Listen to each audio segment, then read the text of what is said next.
Bismillahirrahmanirrahim.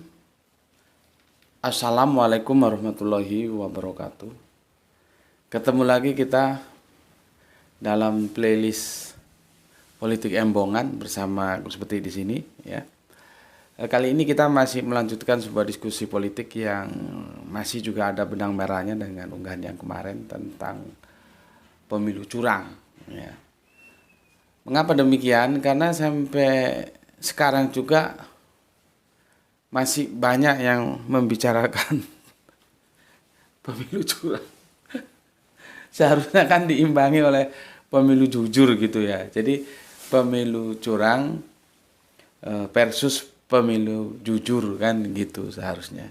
Ini ya komen-komen dan berita-berita masih hangat. Aku bacakan ada berapa ini. Dugaan pemilu curang, Kompas ya, satu meja dugaan pemilu curang, Kompas juga. Siapa ini? Detik News, masyarakat viralkan oknum pemilu curang. Ini kecurangan pemilu, ada suasana ketidakpercayaan ya. Kompas lagi, ini lagi dugaan pemilu curang, siapa punya kepentingan? Kompas lagi. Liputan 6. Tuding pemilu curang dan dimanipulasi tanpa fakta dan bukti. Liputan 6. Pikiran rakyat, ada yang curang di pemilu. Kalau ada yang curang di pemilu 2024, mari kita soraki. Terus apa iki? 20 detik ini ya. Tolak pemilu curang, wis semua ditayangkan oleh ini TV-TV yang ya kalau seperti Kompas itu kan ya TV yang cukup dikenal ya. Belum lagi ada Detik News, ada Liputan 6, ada Pikiran Rakyat juga. Jadi masih menjadi pembicaraan yang hangat. Yang herannya di situ kan ini 3 calon nih kalau nggak ada perubahan nih. Semua calonnya itu ya, entah cawapres, entah capresnya, sama-sama menggaungkan kekhawatirannya bahwa pemilu akan berjalan curang. Pemilu akan berjalan curang, ya. Terus kalau gitu ya nggak curang yang mana, orang tiga-tiganya sama-sama curiga. Artinya sudah ada unsur saling ketidakpercayaan. Ya. Belum lagi ditambah kita bilang apa ya? Cumbe-cumbenya lah ya, kalau di Jawa itu istilahnya cumbe-cumbenya atau follower-followernya juga terus mengatakan pemilu curang, pemilu curang, pemilu curang. Seperti tajuk kemarin, memangnya kita pernah pemilu tidak curang gitu ya. Sekarang masih ada benang merahnya. Tapi tidak ada satupun gagasan. Kalau semua sudah curiga, sampai calonnya juga curiga pemilu curang, ditambah combe-combenya, ditambah animo masyarakat juga mendiskusikan itu di warung-warung kopi di mana-mana. Tapi tidak ada satupun gagasan pemikiran yang brilian. Lah kalau sudah tahu begitu, bagaimana langkah kita supaya tidak curang? Nggak ada, gue nggak denger.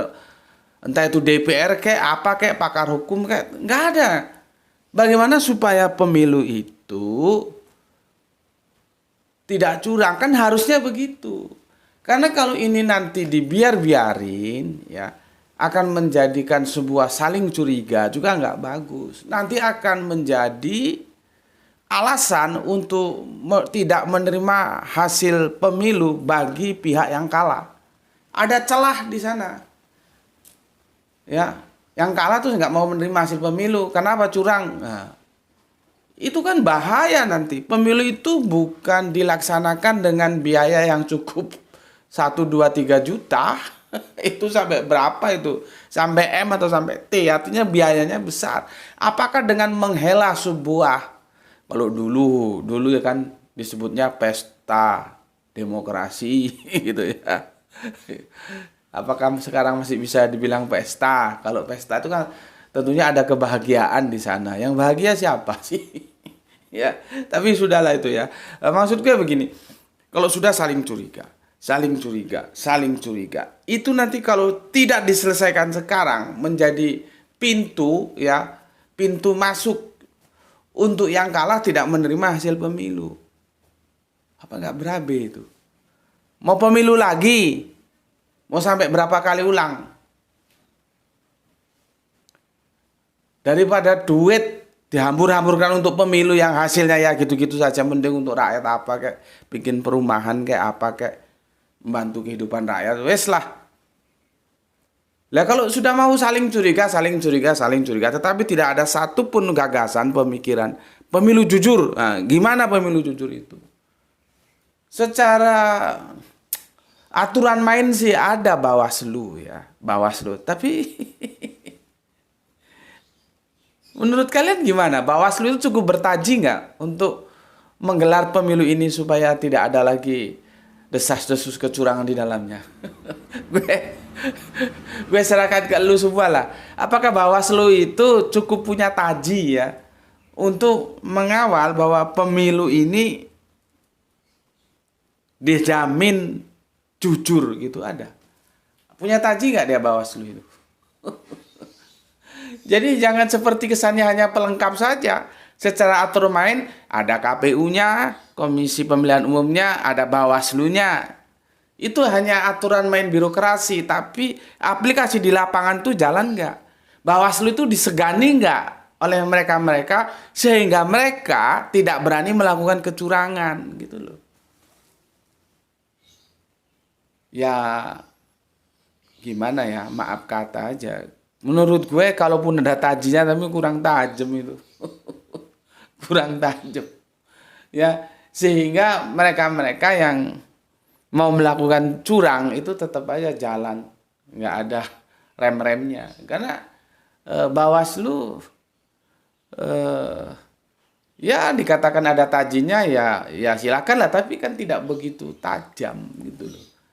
Ya, jadi menurut gue Bawaslu itu perlu dipertimbangkan dia bagaimana supaya memiliki taji lebih tajam lagi sehingga disungkani gitu loh. Perlu apa namanya ya, disuntik lagi, suntik darah gitu ya, berapa cc supaya lebih strong, lebih kuat gitu ya.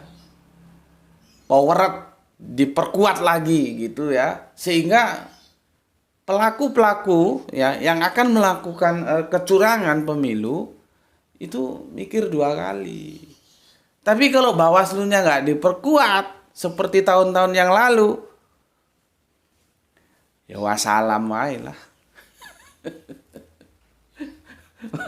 Wassalam aja gitu ya. Maka kita perlu lihat sekarang sebelum nanti rame. Daripada nanti rame, kan mending rame sekarang. Toh masing-masing sudah curiga. Terus gimana ini supaya kita bisa duduk bareng membicarakan gagasan pemilu jujur. Jadi pemilu curang versus pemilu jujur. Harusnya begitu, sehingga apapun nanti yang keluar hasil dari pemilu itu, entah itu mau 1 putaran kek, mau 2 putaran kek, kagak ada masalah. Yang penting jujur. Karena naga-naganya ini sudah ada yang gembar-gembor, katanya jagonya menang 1 putaran. Ya namanya combe itu kan sama dengan sales. Sales itu selalu mengeksploitasi positifnya, nggak pernah negatifnya dieksploitasi. Ya sales goblok apa. Sama dengan combe-combe politik ya begitu.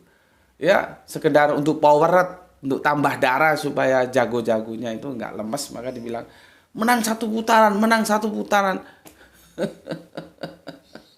Ya sah-sah saja gitu ya, sah-sah saja. Tapi ingat bagaimana ya pemilu jujur itu harus diupayakan. Jadi nggak ada masalah. Kalau memang mau 2 putaran ya nggak masalah, mau 1 putaran ya nggak masalah. Yang penting pemilu itu menghasilkan sebuah hasil atas dasar kejujuran, bukan kecurangan. Gitu loh. Ini perlu duduk bareng, terutama DPR itu kan mereka harusnya bicara. Apa mau masih pakai kotak kardus digembok besi? Apa masih bisa menerima? Kenapa sih pemilihan hasilnya itu kok disiarkan malam hari itu loh? Ngapain gitu loh? Jadi orang kan jadi curiga, ada apa? What happened gitu loh? Yang natural aja lah gitu ya. Yang natural aja. Memang begini loh ya. Semua itu ini ideal. Artinya kondisi ideal itu tidak juga gampang dicapai, gampang didapat ya. Cuman kan kita harus tahu kondisi idealnya gimana sih. Kondisi idealnya setiap kita, entah itu yang maju, yang 3 pasang ini, entah itu followernya, combe-combenya sampai nanti dari pusat sampai ke daerah, itu ya melangkah dengan sebuah niat ya bahwa kita mau main jujur. Itu gimana caranya? Ya. Jadi dari yang sama-sama curiga, ini kan sama-sama curiga ini. Kita rubah menjadi sama-sama jujur. Sama-sama akan melakukan ya pesta ini, kalau masih bisa dibilang pesta ya. Pemilu ini sama-sama jujur. Bisa enggak itu? Ya, jadi kebalikannya ya 360 derajat. Kalau tadi sama-sama curiga curang, nah sekarang sama-sama ya seperti berjanji dalam dirinya sendiri, Pak. Gue kalah nggak apa-apa meskipun jujur gitu. Jadi kalau nanti ternyata meskipun niatnya gue kalah nggak apa-apa meskipun jujur, nanti kalau ternyata kamu yang menang, ya kemenanganmu itu juga atas dasar kejujuran, tidak ada manipulasi di sananya. Dan rakyat juga puas menerima, gitu loh. Ya, nggak ada lagi sakwa sangka. Cuman kalau sekarang ini ya teknologi juga begitu ya, Android viral di dunia virtual ya, yang pemilu curang itu kan seperti kita baca tadi ya, masih hangat di pembicaraan. Cuman itu ramai di wacana di virtual gitu. Bawa ke darat, selesaikan. Karena pemilu itu bukan murah. Itu daripada nanti sudah biaya tinggi, hasil yang kita dapatkan dan itu didapatkan dengan cara curang, sama aja. Untuk apa kalau gitu? Mending ngumpimpa aja, nanti mana yang menang dia jadi. Daripada duitnya untuk pemilu, mending untuk bikin perumahan rakyat, rumah murah gitu loh. Itu lebih jauh bermanfaat ya. Nanti pemilunya apa? Ngumpimpa aja. Nanti siapa yang menang ya dia yang jadi presiden gitu. Nah kalau sudah dibayari mahal ya, tapi kegiatan itu diawali dari saling curiga. Nanti ada yang kalah. Kalau yang menang mesti nerima saja itu. Lihat saja nanti, misalkan ada yang menang. Nggak mungkin, saya nggak terima ini kemenangan karena pemilunya nggak jujur, apa gitu. Jadi kalau pihak yang menang nanti, siapapun ya, kalau nggak ada perubahan kan 3 capres itu ya. Siapapun, ini catat ini omongan gue, siapapun yang menang di antara 3 itu, dia tidak akan mempermasalahkan mau curang kek, mau enggak kek, dia sudah say hello aja. Orang sudah menang kok. Tapi 2 yang kalah, apakah tidak ada kemungkinan menggunakan isu kecurangan itu sebagai bentuk ketidakterimaannya terhadap hasil pemilu? Rame lagi. Belum lagi peristiwa yang lalu itu kan tidak diungkap sebetulnya ada apa dan mengapa, nggak tuntas juga.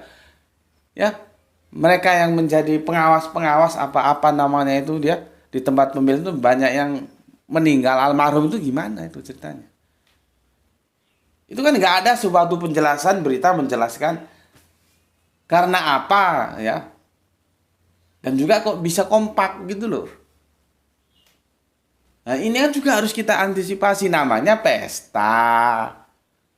Yang namanya pesta itu jangan ada kesusahan. Lah kalau pesta terus ujungnya susah, ada yang mati nggak jelas, ada yang nanti berantem karena jagonya kalah, itu di mana pestanya, itu di mana? Gue mau tahu.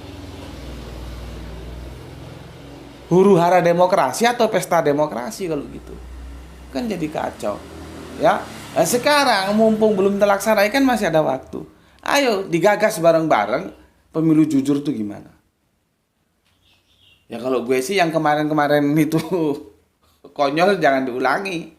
Ya, terutama kita sudah tahu kardus digembok besi.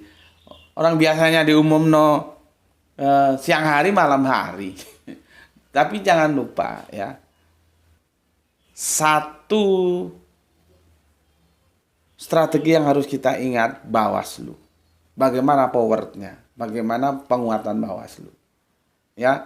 Makanya di kajian ini gue sih kalau menurut pendapat gue libatkan LSM.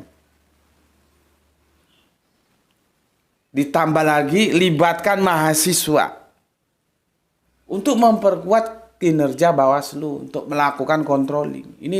Ini itu dimulai dari TPS tuh, dari daerah tuh. Jangan di pusat saja atau di provinsi, mulai di daerah itu sebar ya. Sekarang mulai dibuka ya, siapa yang mau jadi relawan, tapi ya meskipun relawan ya kasih uang lelah lah. Mahasiswa itu ya manusia bisa capek. Ya, LSM atau mahasiswa itu kan bisa jadi relawan ya. Ya, mendampingi Bawaslu dipelototin itu. Terutama pada waktu penghitungan. Gitu loh. Dari tingkat mana? Tingkat daerah. Ya, desa masuk kecamatan, kecamatan masuk nanti kabupaten, kabupaten provinsi, provinsi baru pusat. Jangan di pusatnya doang. Mulai daerah tuh kita kontrol bareng-bareng gitu loh. Nah, ya tambah ya berapa? 100, 100 berapa? 50 berapa? 70. Jadi sama-sama tahu, sama-sama terbuka. Mungkin itu yang bisa aku ajukan sebagai diskusi kita. Supaya bisa pemilu itu berjalan jujur ya, tidak curang, maka opini pemilu curang harus kita lawan dengan membuat opini, tapi jangan sekedar opini nanti dinyatakan dengan ada penguatan Bawaslu, opini jujur pemilu jujur. Jadi pemilu curang harus dibikin versus pemilu jujur gitu. Orang kalau kasatria itu sebetulnya nggak mau curang. Untuk apa menang tapi kalau curang kan nggak ada manfaatnya. Cuman sekarang ada berapa gelintir yang kasatria. Strateginya strategi siapa itu? Durno ya. Kemenangan itu harus dicapai dengan cara apapun karena kebenaran itu ada pada pihak yang menang. Nah, kalau sudah gitu kacau. Yang penting menang dulu, kuasa dulu. Soal benar salah itu nanti gampang diatur karena itu akan menjadi pemilik pemenang. Kan kacau kalau begitu. Ya. Makanya itu ya. Kita perkuat Bawaslu ini mungkin LSM atau mahasiswa-mahasiswa itu untuk mengawasi. Syukur-syukur misalkan ada, tapi kita sepertinya gimana kalau ada LSM dari luar ikut ngawasi? Kalian setuju nggak? Kok sepertinya kita ini nggak bisa menyelesaikan masalah kita sendiri, harus tergantung luar, jadi nggak enak juga. Kita aja lah ya, kita aja LSM kita, mahasiswa kita diperbantukan di Bawaslu.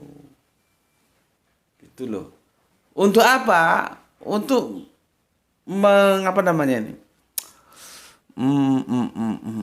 mengguiding ya.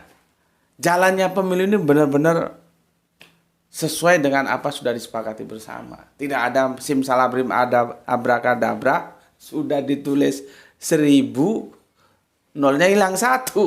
Memang 0 hilang dan hilangnya cuma 1, tapi jadinya nggak 1000 tapi 100. cuman 1 0 aja itu. Nah, itu kan perlu diawasi ya. Perlu diawasi, dan sekarang kan dunia sudah semakin canggih, ada namanya komputer riset atau apa itu, para pakar IT itulah ya kerjaannya bagaimana supaya juga cawe-cawe ya dalam pemilu ini. Jadi cawe-cawe itu ya polisemi. Kalau kita ngaji bahasa, cawe-cawe itu polisemi. Bisa positif, bisa negatif. Tinggal yang dicawe-cawe itu apanya. Kalau yang dicawe-cawe itu positif, ya positif lah dia. Kalau yang dicawe-cawe negatif, ya sampai mampus tetap aja negatif dia. Gitu ya. Jadi dengan diksi cawe-cawe jangan terlalu keburu-buru a priori. Tinggal apanya yang dicawe-cawekan. Ya. Kan di situ. Kalau di sini kan bagus ya. Nanti ada pakar-pakar IT itu juga ikut cawe-cawe ya. Yang mereka yang expert lah ya, punya kemampuan dari itu. Cawapres dari apa namanya itu, Bunga Mawar misalkan gitu ya. Gue mau sebut namanya nggak enak. Dikirain promosi. Cawapres Bunga Mawar gitu aja lah ya. Ya. Dari Indonesia Timur total jenderal suaranya berapa? Sekian sekian. Nah itu terekod. Ya, terekod. Ini contoh saja, karena idealnya jangan hanya tingkat provinsi, daerah itu harus direkod. Gitu loh. Ya, supaya duit yang kita, nanti aku bilang dihamburkan juga kalian nggak setuju. Duit yang harus dialokasikan untuk pemilu yang begitu banyak bisa menghasilkan ya pemimpin yang kredibel, yang berkualitas. Lah pemilunya mahal Kalau cuman menghasilkan pemimpin yang kelas manipulasi simsalabim abrakadabra karena kecurangan, yang dia opo? Untuk apa? Kan mending nggak usah aja lah, karep-karep wis uangnya berapa triliun itu. Ini bikin proyek perumahan rakyat, bagi-bagikan ke rakyat, itu lebih bermanfaat. Cuman pemilu hasilnya seperti begitu aja untuk apa? Gitu. Ya, maka dari itu ya supaya berapa ya? Bertepat guna ya. Berdaya guna ya, berguna-guna kalau diteruskan. Itu Bawaslu perlu kita pikirkan. Ya. Perlu, dia harus dikasih suntikan darah lagi supaya lebih power ya. Kekuatannya itu lebih tinggi. Ya. Jadi kalau ada pertikaian-pertikaian itu dia bisa handling dengan cepat. Ada kecurangan-kecurangan di lapangan dia bisa handling dengan cepat ya. Lah kalau mungkin jumlah bisa ditambah boleh, jumlah personilnya ya. Nanti dalam satu TPS berapa Bawaslu-nya gitu. Jadi itu namanya penguat ya. Nah, lebih asik lagi tadi. Mahasiswa kita libatkan, LSM kita libatkan. Jadi kuat. Kalau gitu ada apa, watchdog, anjing pengawas. Jadi nggak mau orang mau, bahasa Jawa itu ngutil, mau ngutil suara itu jadi mikir 1000 kali ya. Tapi kalau nggak ada sungkan-sungkannya sama Bawaslu ya bisa suara itu kan dipermainkan bisa kemana-mana ya. Makanya ada yang bilang ya itu bisa dianggap anekdot, bisa dianggap serius. Yang namanya pemilu itu yang memenangkan tuh bukan yang milih katanya. Siapa? Yang menghitung. Jadi tergantung yang menghitung. Itu yang bisa, bukan yang memilih gitu. Karena nanti hasil akhir di perhitungan itu. Gue pikir ya ada benernya juga ini. Walaupun itu brengsek ya. Artinya kan yang menghitung itu seharusnya jujur ya. Tidak memanipulasi data ya. Tidak jual beli suara ya. Iki ono suara wani piro kon. Nah, itu nggak boleh. Ya. Ya, suaranya si A ya si A, suaranya partai si B ya si B, jangan si A si B terus nanti dialihkan atau di gimana pun. Ya. Karena itu kalau sudah bentuk angka, laporan angka, ya itu seharusnya memang pengawasan lewat digital itu harus lebih diperkuat. Kecuali yang dihitung manual itu, siapa ini siapa ada barang-barang. Ya, yang repotnya nanti kalau dikerjain dia kalau sudah bentuk pelaporan angka.